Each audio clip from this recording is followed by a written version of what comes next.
I'm going to compile a list of evidence and then build topic sentences in this next section.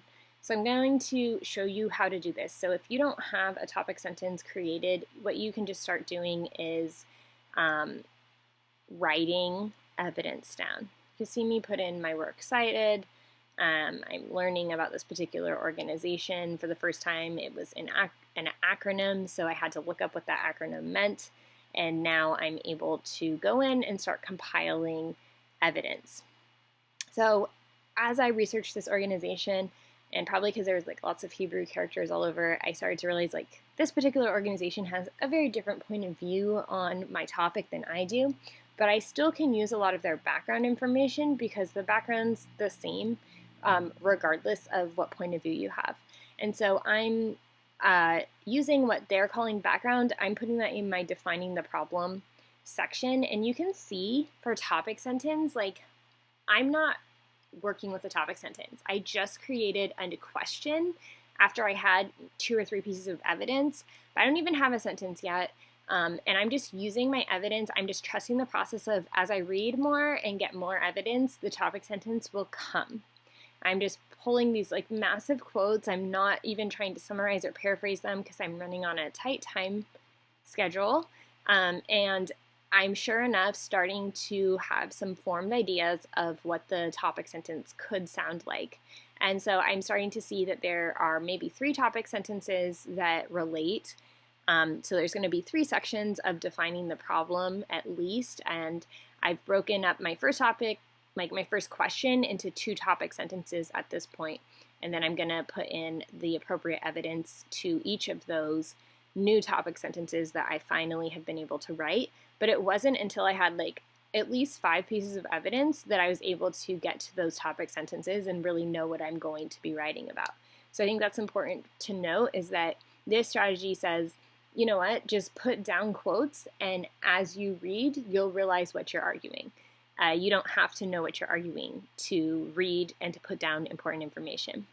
The other thing I want to point out is that a lot of this information I have like more or less knowledge on, but I need an outside organization to verify that knowledge in order for it to be considered a research paper. This isn't just like a background knowledge opinion paper.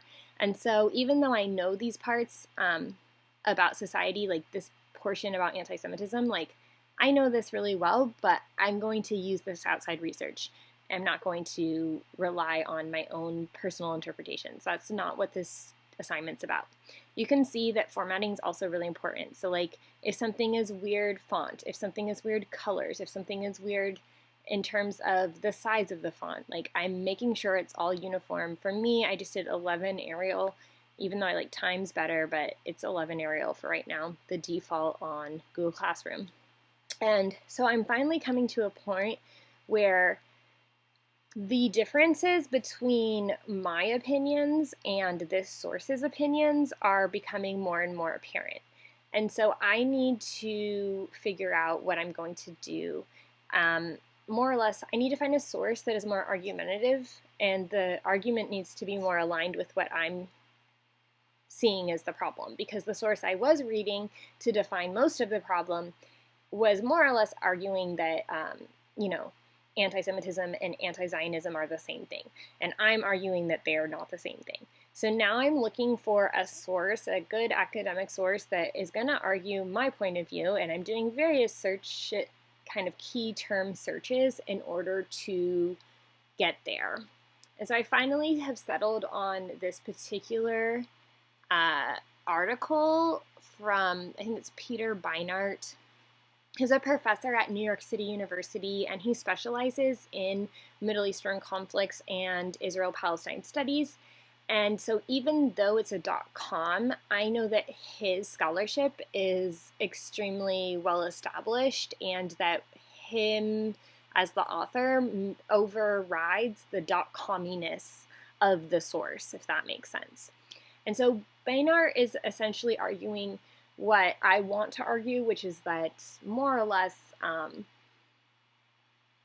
Judaism is not the same as Zionism. They're 2 completely separate ideas, and so like using Jewish identity to support Israeli policy is anti-Semitic and is a super big problem.